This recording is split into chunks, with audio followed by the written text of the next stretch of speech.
Assalamualaikum warahmatullahi wabarakatuh. Halo sahabat sejuta kisah. Semoga Anda masih selalu setia bersama kami, channel yang selalu menghadirkan cerita-cerita misteri yang menarik untuk Anda simak. Kesempatan kali ini, kami sudah menyiapkan sebuah cerita nyata misteri yang berjudul Kena Damprat Nyi Blorong, Usaha Jadi Laris. Sebagai seorang pedagang kecil di sebuah pasar di kota Bandung, tentu saya ingin usaha saya berkembang dan menjadi besar.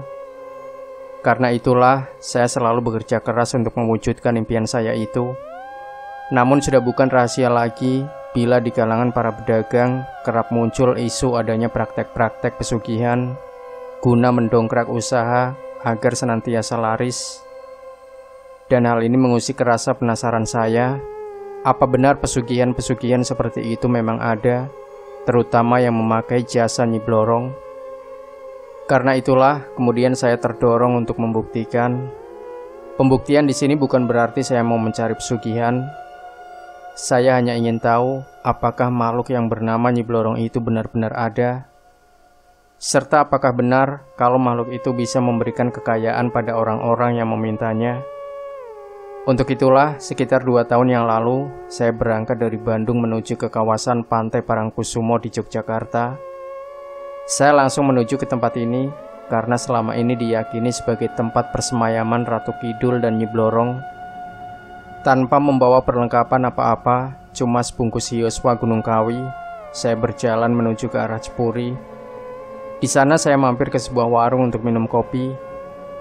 Mungkin karena penasaran, Bapak pemilik warung menanyakan tujuan saya datang ke tempat itu, dan dia tampak heran saat mendengar jawaban saya bahwa saya ingin tahu siapa Ratu Kidul dan Nyi Blorong sebenarnya. Karena itulah, dia kemudian menyarankan agar saya mendatangi rumah almarhum Mbah Nono, juru kunci pantai selatan. Saya pun lantas menuju ke rumah Mbah Nono, dan meski hari sudah cukup larut, yaitu sekitar pukul 20:30, beliau tetap menerima saya dengan ramah.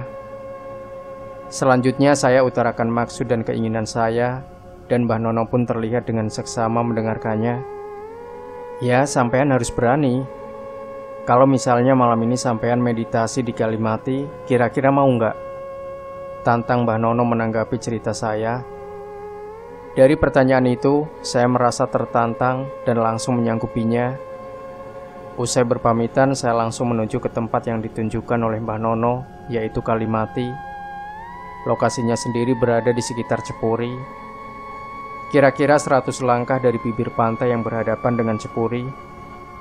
Di situ akan terlihat seperti alur sungai yang mengering, yang di sekitarnya ditumbuhi rumpun pohon pandan duri.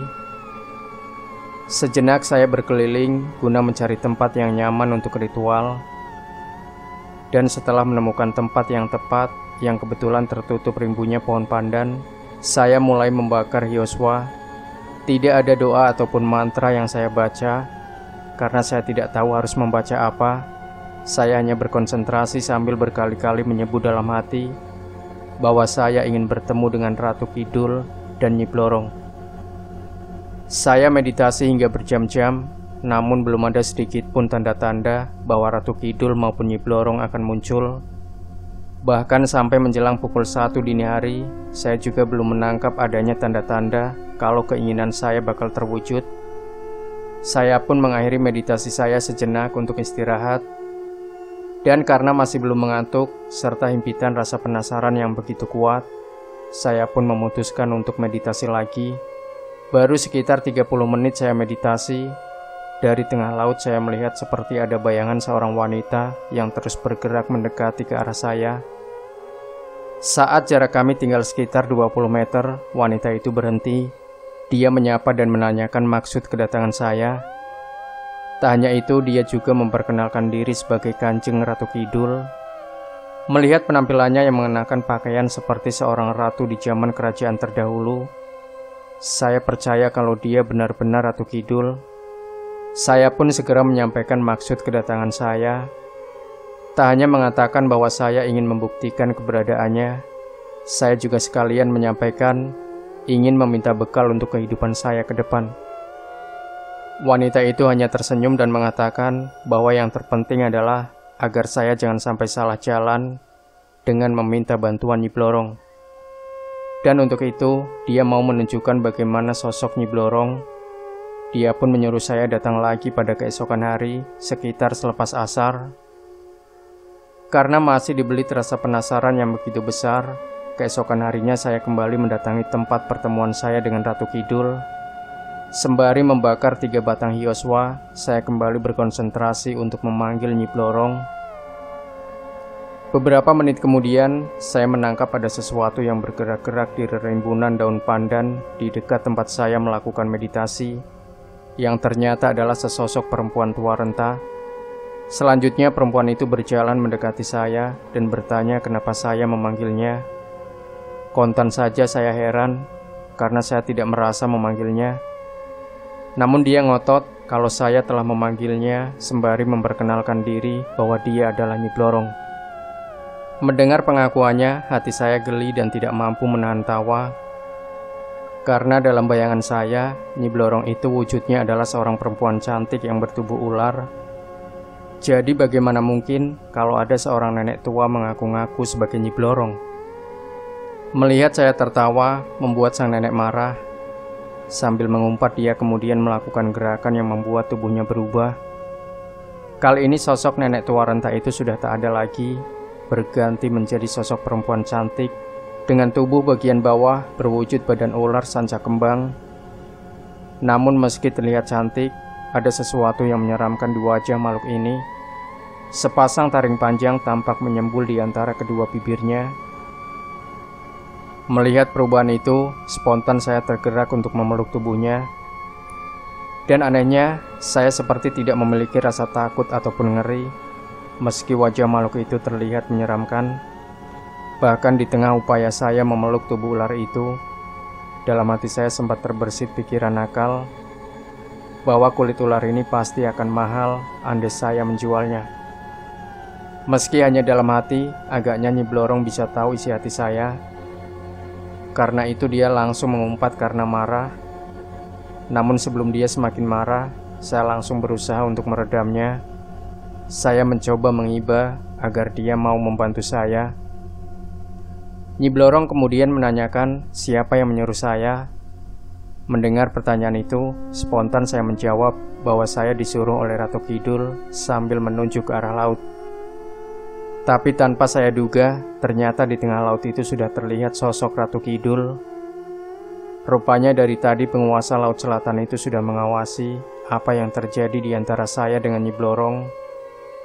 Wajah Nyi Blorong tampak semakin masam begitu melihat sosok Ratu Kidul. Dia rupanya tidak suka dengan kehadiran sang ratu. Karena itu dia kemudian menyuruh saya agar berhubungan saja dengan penguasa Laut Selatan itu tanpa perlu meminta bantuannya. Usai berkata seperti itu, tubuh siluman ini kemudian lenyap bak ditelan bumi. Pun demikian dengan Ratu Kidul yang segera menyatu dengan debur ombak pantai Parangkusumo. Meski dari peristiwa itu saya tidak mendapatkan kepastian apapun terkait bantuan Ratu Kidul ataupun Nyi Blorong, namun saya merasa bahwa ada perubahan yang cukup signifikan pada usaha yang saya jalankan. Dagangan beras milik saya sepertinya semakin laris, sehingga usaha saya dari hari ke hari terus berkembang. Karena hanya bertemu sesaat, rasa penasaran dalam hati saya belum benar-benar terobati.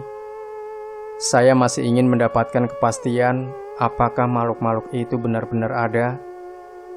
Karena itu, beberapa kali saya berusaha mendapatkan petunjuk dari orang-orang pintar. Namun sayangnya hingga saat ini, saya belum mendapatkan jawaban yang pas, karena tiap-tiap orang memiliki pendapat yang berbeda-beda. Dan yang pasti, meski mengaku memiliki hubungan dengan Ratu Kidul, para spiritualis itu tidak ada yang benar-benar mampu mendatangkan sosok Ratu Kidul ataupun Nyi Blorong di depan mata saya.